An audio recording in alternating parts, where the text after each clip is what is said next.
Hello and welcome to DJ Force 10 in Conversation, podcast edition 128.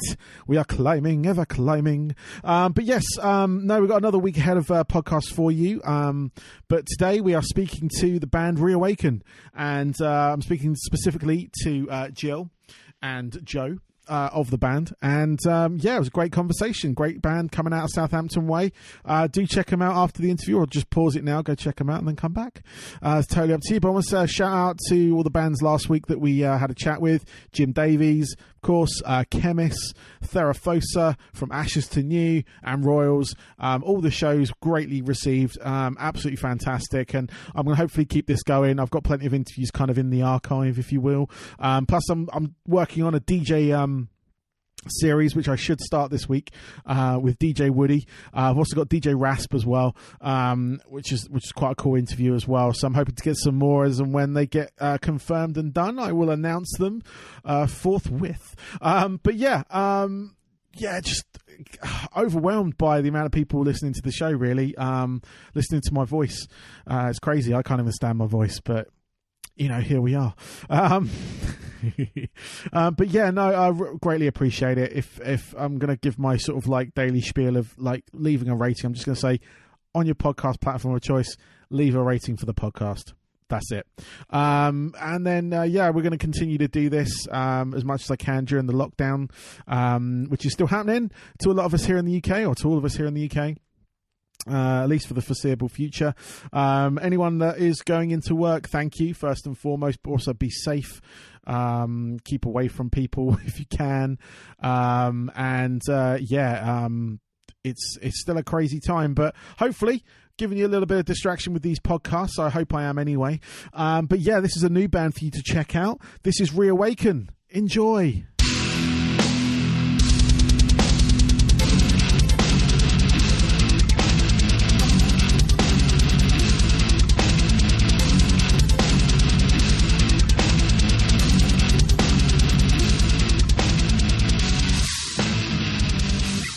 I'd like to welcome to my show today, I've got Joe and Gill from the band Reawaken. Welcome, guys. Hi. Hello. How are you doing today? All good. Pretty good, thank you. You? Yeah, not too bad, thank you. Not too bad. It's a bit crappy weather, but, you know, it gives you an excuse to be indoors, really, doesn't it? So, fingers crossed it brightens up later. Yeah, definitely. So, yeah, we're here to talk about your band today, Reawaken. You guys are based out of Southampton, and pretty much, actually, you released an EP back in, was it January? Yes. Well, I think it was March we released the EP. Oh, okay. And then, but we've released like some singles starting from January. Oh, okay, that's where I've got it mixed up then. Cool. All right, so your EP's out. It's out anyway. Let's put that out now. Yeah. It's called Restore.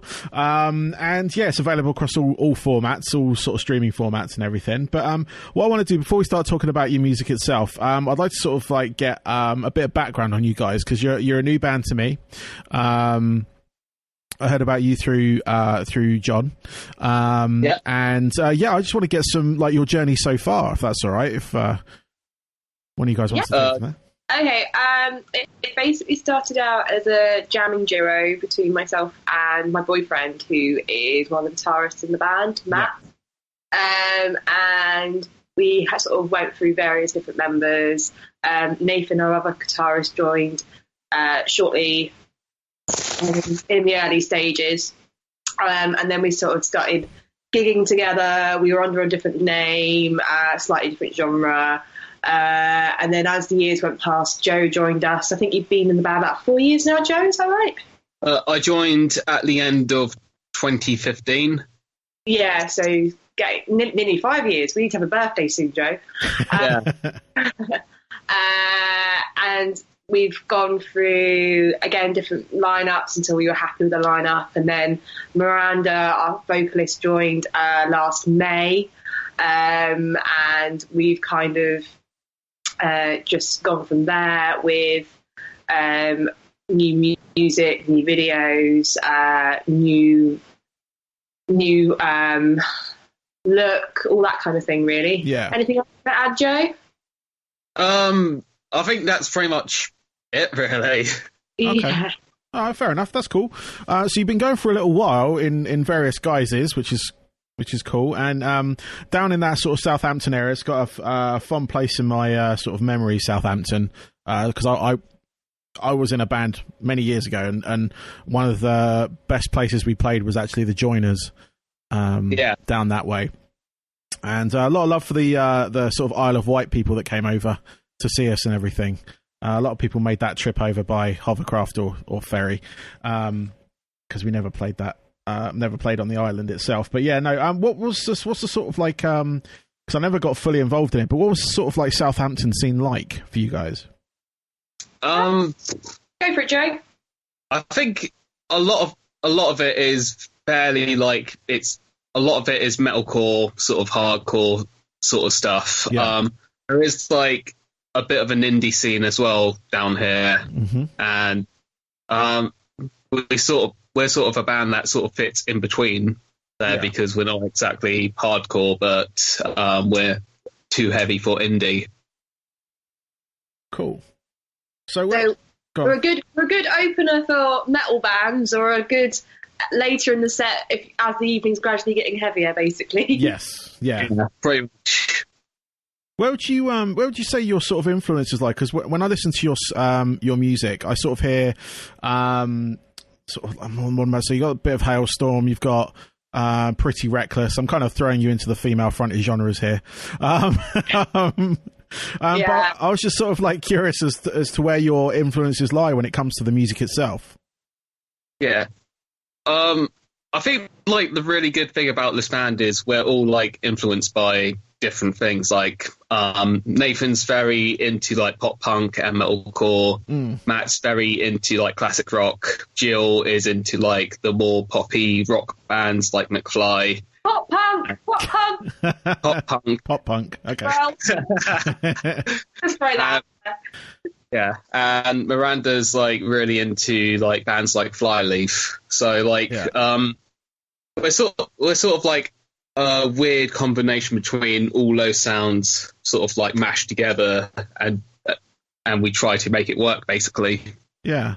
Joe's into prog rock and Iron Maiden very heavily, aren't you, Joe?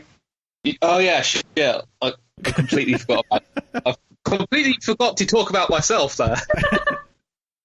That's a typical bass player right there. But no, I can definitely hear a lot of those influences in your sound. It is really cool. I really enjoyed listening to the EP itself. I was streaming it on one of my streaming services that I have. So no, it was really cool. I'm always curious as to see, because a lot of like, usually with band members, you get a lot of them, they're all into different stuff, and you guys have kind of the same sort of thing. You've got like, obviously, you know, into like Iron Maiden, but then you've got the pop punk element, then you've got the sort of metalcore element, and you've got all that kind of stuff going on, and it's really cool. I really sort of enjoy that, because I've talked to bands where they're all kind of into the same thing as well, and you can you hear that straight through their music. Yeah. But no, it's really cool because there's a lot of different elements to your sound, and that was where I was like just curious as to where the influences came from. So that's cool. So let's talk about your EP. Like we say, it was out in March. You led with a couple of singles on there. Do you want to tell us about those? Yeah. Do you want me to answer this, Joe, or do you want to go for it? Yeah, go ahead. Okay, so the first single we released was Give 'Em Hell, which is about rebellion. So it's about someone who was like pushed to the point of snapping and you just had enough. But we also have religious overtones in there, which we then explored in the video, which Joe came up with for the storyline. Joe, do you want to talk about the music video? Yeah, like, besides from being like the most stressful day we've ever had as a band, 4 people who were going to be like the people in like the riot gear sort of drop out on the day. And we luckily had like a few people that were willing to come down the same day. I sort of like wanted to like get the theme of rebellion in there. So we've got like the people in like the riot gear sort of like going against like the big guy in the suit, which is like very symbolic for like rebellion, I guess. That's basically it, really. Okay, cool. Yeah. And also, you were a little bit inspired by Avengers, weren't you, with Thanos as well, Joe, weren't you? Yeah, pretty much. Like, yeah. I think one of the notes I gave to like the director was basically this big guy Thanos is all these people, pretty much. Yeah. So. Okay, cool. And you also released another track, Anyone But You. Yeah. That one's about it's an angry song about betrayal and confrontation. So it's about like realizing that you've been played by someone and then exposing them as a liar and just basically walking away. So for the music video for that, we sort of had a bit of a someone looking in the mirror and kind of seeing like their alter egos and sort of how in this situation that they're in, it's bringing out their worst side and whether or not they like that side or not. So it's sort of them going through those changes, and then at the end of it, they kind of think, okay, I've gone through this, I've come out a better, stronger person because of it. So that was the idea behind that one. Cool. I really enjoyed In the Dark, which I think is the last track on the EP. Let me have a quick... Yeah, track 5. Yeah. No, I really enjoyed that track as well, along with the singles. So it's a 5-track EP for those that want to know. And like we say, it's out now on all the streaming formats. So go listen to it now, people. You can pause this, go listen to it. But yeah, what are your guys sort of like? Obviously, a lot of shit hit the fan for everyone. But what if you have any? What are your sort of like post-pandemic plans, if you will, if you have any? I think one of the big ones was trying to get back into the studio. Yeah, like some more music, definitely. Yeah, I mean, like, although like Miranda's just been in the band for like, or less than a year now, we've got like plenty of songs to do like an EP. So we've got plenty of material. We just need to choose them and just make sure they're studio ready, pretty much. Okay. Yeah. So get that out together, and obviously we'd quite like to go out and gig new venues, introduce new people to the EP, and possibly tour, but I don't know if that may or may not happen anytime soon. A girl can dream. But yeah, I mean, just trying to get further afield. We'd like to do some more gigs up north because we've mainly been gigging along the south coast and sort of up towards London. Done a couple up towards Whitchurch Way. We've got there's a good venue called Percy's up there, so we've gigged there a couple of times, but we'd quite like to go to like Manchester or Leeds. That would be cool at some point. Cool. And are you guys doing anything like during this unprecedented time, during this pandemic? Are you guys doing anything for like sort of anything on the fan service side of things, live streams, anything like that? We've been working on something which I'm not sure whether I can talk about. Am I cool to talk about it, Jill? Or I don't see why not, Joe. I mean, we've kind of hinted on the band page that we're doing something, so we might as well talk about it in a bit more detail. I don't see why not. Yeah. Cool. We've been working on like a cover for people. Obviously, it's like a home recorded thing because we've obviously haven't been able to leave the house. Yeah. But I think we're going to be we'll talk about like because a lot where like everyone in the band we're still working, whether it's like from home or anywhere. Like we haven't been able to make the taken as much advantage of the time that we had, pretty much. Yeah. Okay. What cover are you doing? Can you tell me that? Can I, Jill? Or I love the fact you're asking me for permission here, Joe. I don't want to like say something and then be like have like everyone be like, Joe, you shouldn't have said that. Let's do it this way. When were you planning to reveal it to the public? Well, we're in the final stages of doing the mastering of the actual music, which Joe has been doing at home. He's done a brilliant job dealing with all four of us going, oh, can you tweak this? Can you just do this? Make me sound like a king. Yes. So bless him. He's obviously doesn't have his own studio, but he's got a really, really good a range of stuff at home. So he's doing a fantastic job. And also coping really well with all four of us. So we're all very, very grateful to him.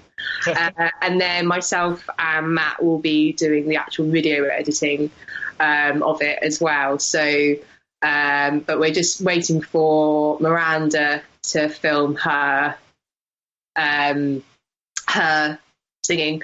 And then hopefully we will be releasing it in the next week. Should we say, Joe? Week to 10 days? I reckon so. Like, if everything goes to plan. Okay. Well, I mean, this is going to come out probably next week. So. Oh no. So. Okay. Yeah. So like you can. You could probably safely say what it is because you probably would have announced it by then anyway. Oh, I might as well. The couple we're doing is Hysteria by Muse, which. Cool. Like, which I don't know how well you know the track, but the bass line in that is interesting. Yeah, to play. I was going to say that's a hell of a track to cover. As a bass player myself, I know that one. So okay, so like you probably like appreciate like how much my hand was cramping towards the end of recording that. Yeah, me and Matt were watching the footage back of Joe, and towards the end, I was like, "Oh, bless him! Keep going, keep going." I want to see some premium bass face. That's what I want to see from the video. Oh, there's not for that. You're gonna love it. Cool. So, I mean, so by the time this comes out, that would be, that should be public knowledge anyway at that point. So, but yeah, cool. That's a really cool cover. It's a good choice of covering Muse as well because I've seen obviously a lot of bands doing sort of covers or doing their sort of original tracks and doing live versions online, and it's all relatively simple stuff people are doing.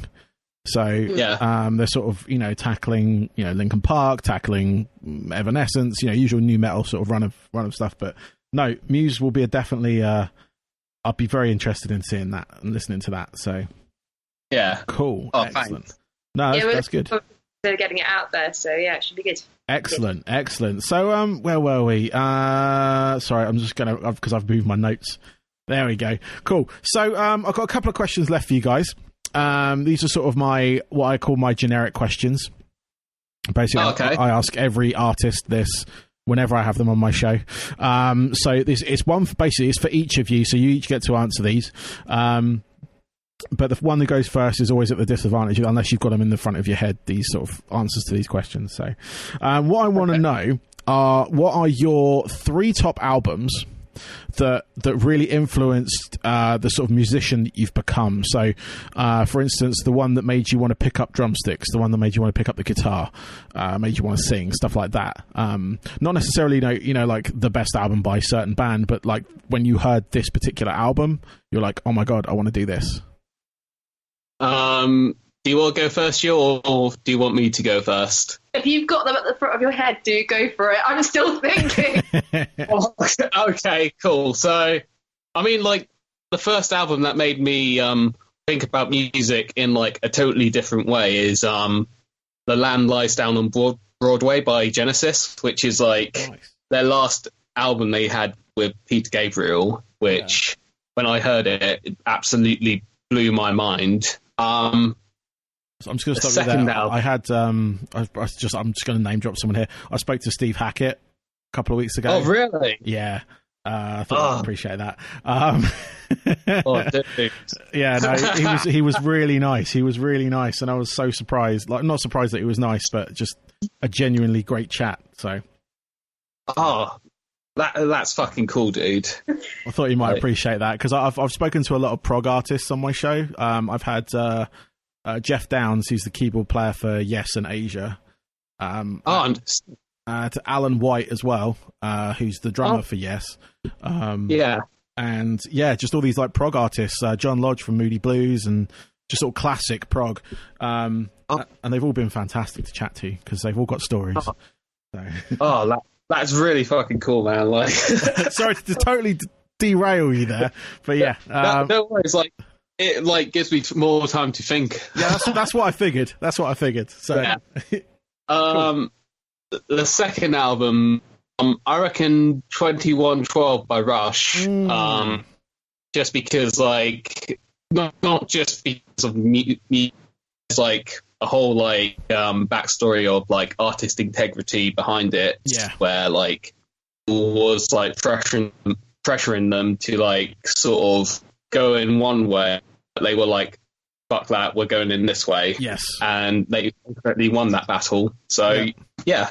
I've got another derailment for you here. I haven't spoken to anyone from Rush. I wish I had, but I haven't. But they are one of my like all-time favourites, and I actually take my DJ name from one of their songs. Oh, really? Yeah. They got a song called Force 10. Sick. And my DJ name is DJ Force 10. I just put the X on the end as a Roman numeral. But yeah, no, just another sort of derailment there for you. That's really cool. What else? I reckon like the third album that sort of like shaped me is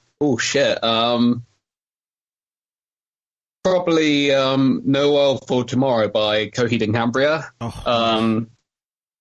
Sorry, what was that? I said nice. Yeah. So like again like another sort of like proggy concept heavy album, which I'm a huge fan of. So like those are like sort of like three albums I would say sort of like shaped me the most. That's cool. I like that. All those albums are great, actually. I've got all of them. And they're great. I never sort of saw myself as sort of a proggy kind of person, but over in my sort of advancing years, I'm not that old, but depends on who you ask. If you ask my kids, I'm old. But no, it's just like revisiting a lot of these albums and stuff, and sort of hearing the more modern ones as well, like Coheed. And sort of getting into that, like sort of the more heavier side with the whole gent movement and everything like that as well. Yeah. Like Tesseract and Monuments and stuff like that. But it's, I don't have any stories about Coheed, but yeah. I don't know many stories about Coheed. So, what is that? No, so I don't have any to sort of derail you on that one. Oh, okay. I've never met them. I've seen them live and they were fantastic. That's all I have for that. So yeah. Nice. Cool. So that was 3. So those are great. Yeah. Oh God, my turn now. It is your turn, Jill. Yes. Oh God. I guess the one album that really sticks to mind would be "Let Go" by Avril Lavigne. That album sort of came out when I was sort of going through a bit of a, I guess, identity crisis at the time. I didn't really know who I was or what I wanted to do. And then that album came out and it just really spoke to me. Cool. And it kind of gave me a bit of sort of direction and opened my eyes up to this world of music and playing instruments.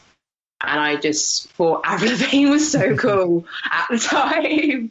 I guess that's how I sort of got into the whole rock scene. Cool. And everything like that. And then following that, American Idiot by Green Day. Excellent. I remember watching Top of the Pops as a kid and just seeing Green Day come on stage and perform that like American Idiot and Holiday, and just thinking this is so cool, this is what I want to do. Trez Cool is one of my all-time favourite drummers as well. So nice. It's just an album that really spoke to me. And I guess any album by McFly, which is, I know, super cheesy. I know for a fact Joe is definitely laughing. But honestly, I mean, if they hadn't, before they sort of entered the music scene, I was very much into sort of Spice Girls, S Club 7, Steps. And they were sort of like the first band that really caught my eye that played their own instruments. Okay. And I thought, that looks really, really cool. I want to be doing that. And they're my guilty pleasure band that I always go back to. And I have seen quite a few times. And yeah, they're just one of my all-time favourite bands. And I just love all their albums because it's just, yeah, me. Cool. No, that's cool. I mean, it's quite a pop music background on that front. Like the both of you are kind of like chalk and cheese. So it's like, you know, you've got like the full on sort of like classic prog, and then you've got like sort of the pop, like you said, pop punk earlier, but you've got that kind of pop music, very heavy pop music sentimentality with like Avril Lavigne and McFly and things like that. Yeah. No, but that's really cool. I mean, if you could, I mean, you guys make it work, which is great. So yeah. I think like that well together. I think that's like one of the cool things about like us is that we don't go too far in one direction. So like we don't go too prog or we don't go too pop with any of us. So it's sort of in between. Yeah. Yeah. And I think also by doing that, we cater for a wider audience as well. Yeah. And not just a defined one person or one type of person, like loads of people from different backgrounds are like, oh, I can relate to that, or it's similar to something else that I really like, and that kind of thing. Yeah, no, it makes it accessible for a lot of people, and it kind of like a lot of your sort of influences, like Avril Lavigne, she was very much a gateway for a lot of people, like from pop music to rock music. Yeah. Because it had that very heavy pop overtones. It wasn't full of screaming, but it had like the sort of like big guitars and big drums. Yeah, you know, it was all very much live, whereas a lot of pop music is generally processed. It's very formulaic and things like that. But no, and your guys' sound, it is very like accessible on that level because it does cover like a lot of the genres. So a lot of people can sort of like, they'll recognize elements of it that gets them into it, and then kind of makes them, you know, you can be that kind of gateway for them. Definitely. Yeah, definitely. Cool. Well, finally, guys, I just want to know what your hobbies are outside of music. Like, what do you guys do to sort of like, when you're not writing and not performing? Like, obviously, probably right now. What are your sort of like, what are your hobbies and sort of passions away from music? Oh, God. I don't really have anything. Well, Joe's involved in a prog rock project, aren't you? Which you set up yourself. Yeah. And I mean, I know it's another music project, but it's channeling the more prog side of you, isn't it? Yeah. I mean, like that's a bit of a boring answer. Like, it's not like I'm into like archery or like rock climbing or anything like really interesting like that. It's just more music. Okay. I think you should take up extreme ironing, Joe. Extreme what? Ironing. Ironing? Yeah, there was some sort of campaign a couple of years ago of like people taking photos doing extreme ironing in bizarre locations, like on the top of cliffs and in the middle of the ocean on a boat and stuff. I think you should start doing that. Okay. I'll look into that. Sorry, I completely derailed you, Joe. Go on. Yeah, but like besides from like music, not much else. Pretty much. Okay. Nah. All right, no worries. What about you, Jill? I am primarily obviously drumming, and I also teach. But I mean, I'm also very heavily into art, and I do try and do draw. I'm very crafty. I like making textual art. Some of our band merch I've tried to customize by like tie-dyeing it or chopping t-shirts up and sort of changing it up a little bit. So I'm kind of heavily into that kind of thing, really, just sort of taking something simple and making it a bit more edgy. Yeah. So yeah, that's kind of the other side of me, I guess. Cool. Sort of arty, crafty type thing. Excellent. Cool. Well, Joe, Gill, thank you very much for your time today. And you. You too. And be well, guys. Bye, take care. Bye.